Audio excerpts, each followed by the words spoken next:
Jordan Patrick James here again, and I have my lovely wife, Janet Fernando, and she has some bad news. Baby, you want to tell them? So, hi everybody.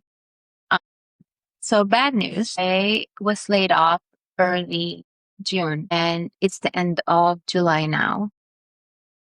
It's been almost 2 months. Well, basically 2 months now that I am unemployed. And this is such a huge change for me. It's because I think, in my opinion, working working every day or being employed and working is a huge part of my identity because I think that's all that I've done. Like I've always worked and provided for my family, for my kids, and Yeah, your partner. and my partner. And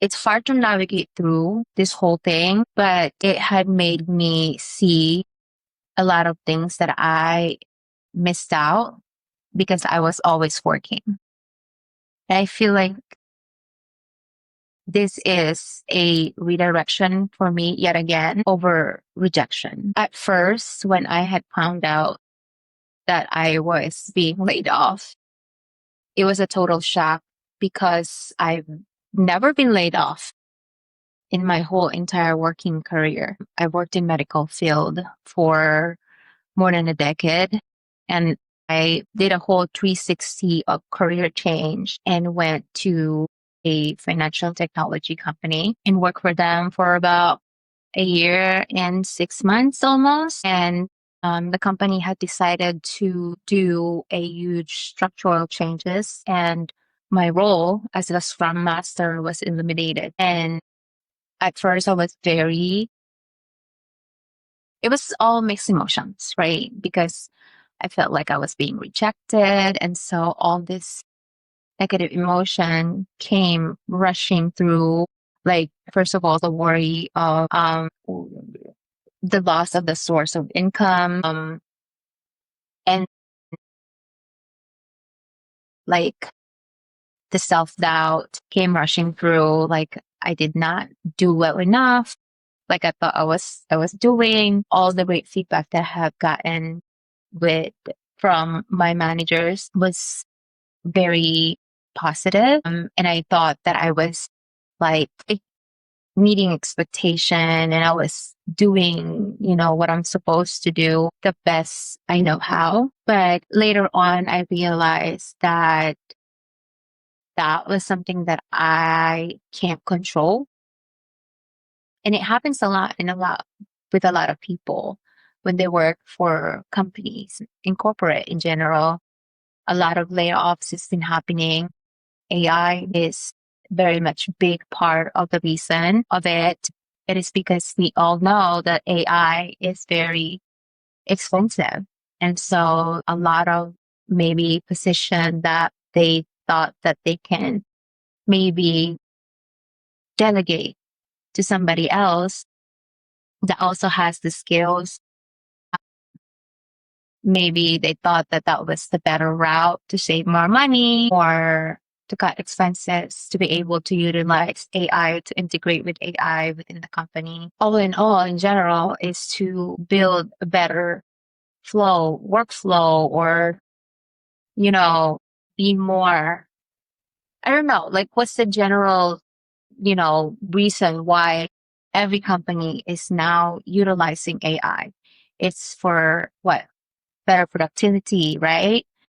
Maybe they could save money in a lot of areas within the company. We just don't know exactly what was the reason for that company to do a big restructure like that, right? But going back to how I was feeling when I first found out that I was laid off is that, all this limiting beliefs that I needed to address had surfaced, and navigating through it is something that I needed time. I needed to make time to actually focus on it. But so then I realized that this is a redirection for me because I had been more focused on back, more consistent on taking care of myself, my mental health, and just the way I think overall, because I believe that what we think about all the time, what story we tell about ourselves, what we think about ourselves is what we it's a reflection of the life that we're living. And so then I was stressed out all the time. I was gaining so much weight. I couldn't focus on what really matters. Like I couldn't focus on the family. Like I was more worried about, hey, I need to do this, I need to do that. And actually spending time out of my working time to finish some things because I was worried that I wasn't doing enough or I don't know how to explain it, but it's like I always have to be doing more. That's how it felt like. I need to be doing more. I need to be more valuable. I need to bring more value to what I'm doing. Well, I mean, we know that. I mean, like our dear friend Pat Luco, he deals with that all the time. Mm-hmm. He can't turn it off. You know, by virtue, he's exhausted all the time.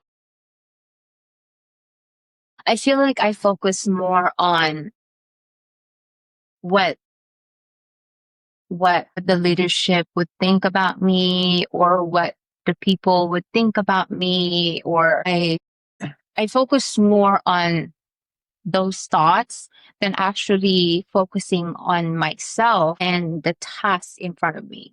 You know what I'm saying? Like I was more worried about the feedback that I'm going to get. Instead of like asking the question because I'm doubting I don't fully understand something. And you're worried, like, oh, if I ask this question. Right. And so it held me back to show up fully instead of focusing on honing the skills that I already have for years.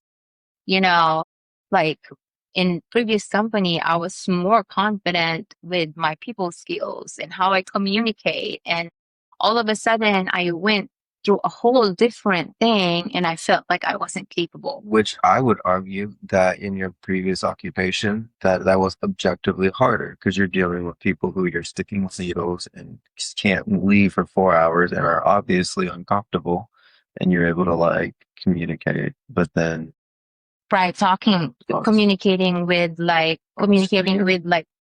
doctors, of like the patient's data and documentation and all those things that I've done for years that made me confident in what I do. I lost it all because I had doubted myself about this whole pivot of my career, that I wasn't capable, that all these people that I'm working with now knows their stuff.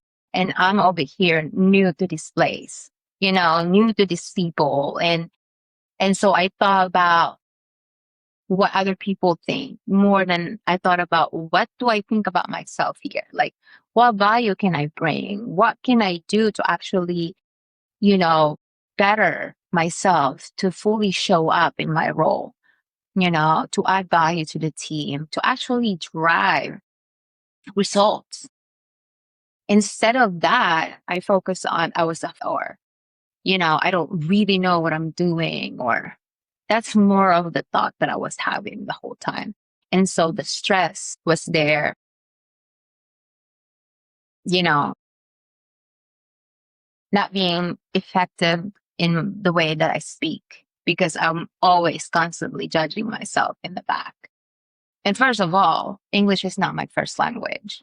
but so it was like, most of the people you're working with, like that's the same thing. And that's exactly right. And so now I feel that like I'm so grateful for the experience. Like, I have nothing bad to say about the company. I've learned so much being with them. I've learned so much from the people that I work with. And I was very lucky and very blessed enough that I was able to be part of a team that are like kind, respectful. And although we there's some conflicts here and there, it's nothing like out of hand that I would have to escalate to higher ups or anything like that. It was just like a lovely set of people that I work with that it made the whole experience a lot easier to navigate through. Aside from my own blockers in my head that was holding me back to fully show up, I feel now that I'm, thinking about everything in retrospect. But now, in the last almost 2 months after that incident, I was able to really focus on the way I'm thinking and kind of reframe a lot of it now within my head. And I got my discipline back. I got my self confidence back. I'm back on learning new things, learning new skills. And I feel like I beat myself up so much about like I can't speak properly or I don't know how to to grammatically what's the grammatically correct way to say things. And now I've enrolled in a speaking club, Toastmasters, and I'm so excited because like now I have time to actually work on these things that I feel like I can improve. I mean, and you gotta like, give yourself credit. Like, I'm with you right now. Yeah, It take you forever for me to get you on. Yeah, it's hard. It's not hard. It's not hard, but we don't think about making the time. But here's the thing: is that we don't find the time. We make time. That's the biggest thing. So I've learned that for you to be able to speak clearly or communicate, something in a simpler terms, you have to actually know, you have to know the subject. You have to fully understand what you're trying to communicate. That's the biggest part. That's the biggest part of it all. But I disagree why do you think? because that's why there's debate clause. People can get up and talk about something they do not believe in, but do it eloquently. Do it off of sheer belief and audacity to believe that they can learn. Just have to have the audacity. It's like a bit of a confidence. Like, it's not a huge difference in between. You know what they say, right? And audacity. They do have. Or just pretend like you're supposed to be there, don't look back and don't have questions. And then people will just assume that, like, like a lot of people just naturally will just like, all right, whatever. Like, you put on a construction vest and go to like a sporting event where they got like volunteers and you just pretend like you're supposed to be there. They're not gonna think. They're not gonna think.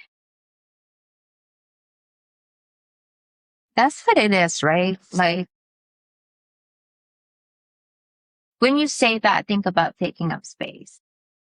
Like, there's a lot about, I mean, for the most part in my life, I felt like I've shrink myself because it's just the way that my upbringing was, right? Like, as a child, I learned that, I needed to do good to please the people that was raising me. Yeah, you were just talking about that. Right.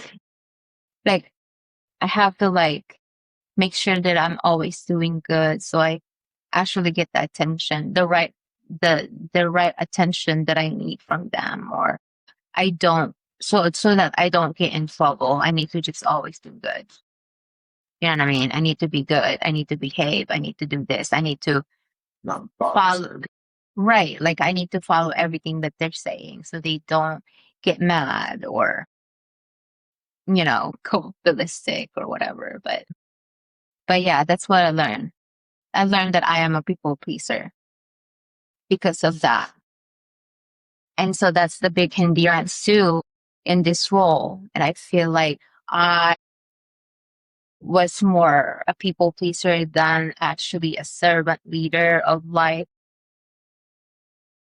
I need to serve. I need to hold people accountable. I need to set boundaries. I need to make sure that they are, sticking to what we plan for. That's the opposite of a people pleaser. It is the exact opposite of a people pleaser. I'm learning to unlearn. That's what I can do. You can taught something and you can unlearn it. Yeah. Yeah. And so now I'm more confident, you know, in myself that, all of this, things that I'm addressing now, it's surfaced after the fact. I can be more effective now. I'm learning to navigate through a lot of things that I need to navigate through, gaining the skills, gaining you know, the mindset, how to be effective and how to be skilled in what I do. And it's been very nice to have the time to do so, honestly. And all in all, I'm grateful, for this time because I've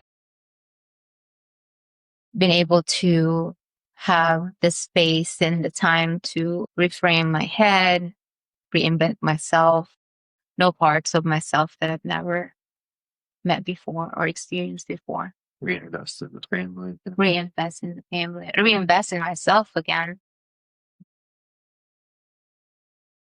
So being laid off is not all bad. It's just a redirection, right? And it's a redirection. Redirection, rejection. And I can't, I'm excited and I look forward to what's to come. I honestly feel that way right now. I'm visualizing myself. I can see myself, you know, being better individual, being better human being in general.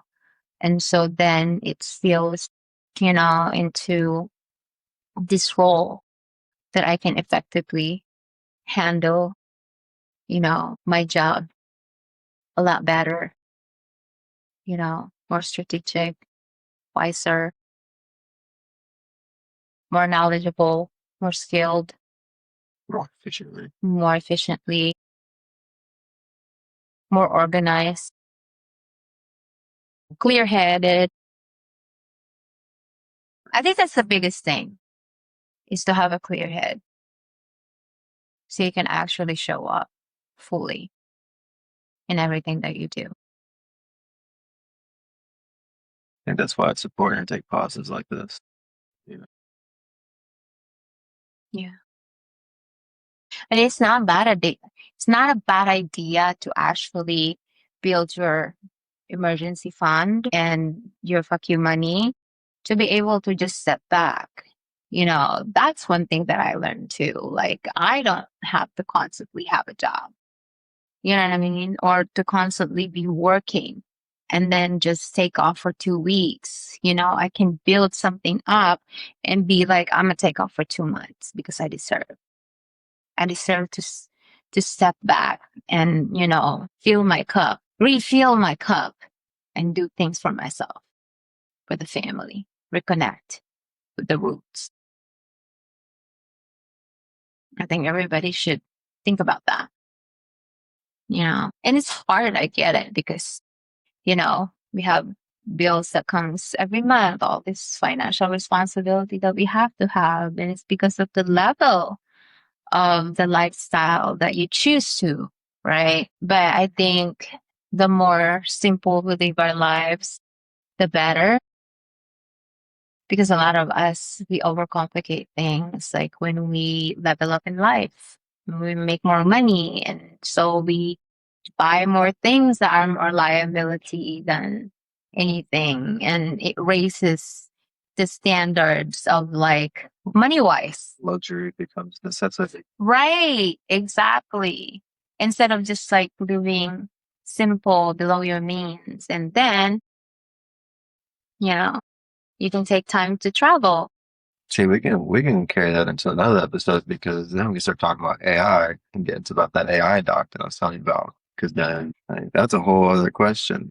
When we're talking about like reinvent ourselves. This is our first go, and I think that we can improve from here. I don't doubt that my speaking skills would You're going to be a lot better after a few times of like being in the club, practicing more, and like practicing everything. Like put in practice what I'm learning. That's exactly what it is. Whether I have the job or not, I'm very blessed to have the means, the resources to like put everything in practice. Like I work out all the time.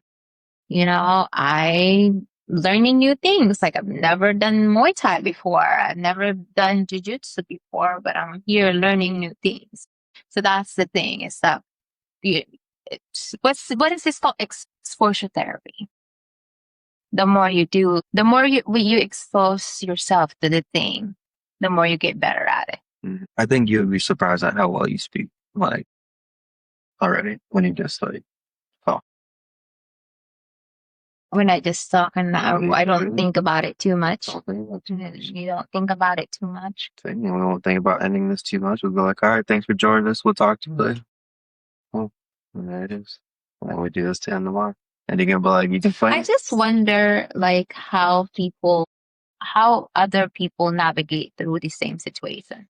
Well, then Yeah. So that's a perfect thing because then you can like, so that's a short right there. Like you could like put up a 15-second one, and do a couple takes of it. It's like, hey guys, you in the fine tech world, or you in the like what it was, however you want to present it. Like you're in the fine tech world. You've been laid fintech. Have you been laid off? How do you deal with it?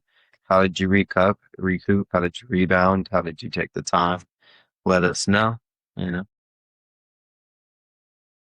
and then people start answering it. So, but all that being said, I do want to know, like, with the same people that is having the same experience right now, you've ever been laid off or you've just been laid off, how are you navigating through it? Share some thoughts and maybe we can learn from each other. Thank you for tuning in. Till next time. You do that for 30 days. I promise you someone will like hammer hire this.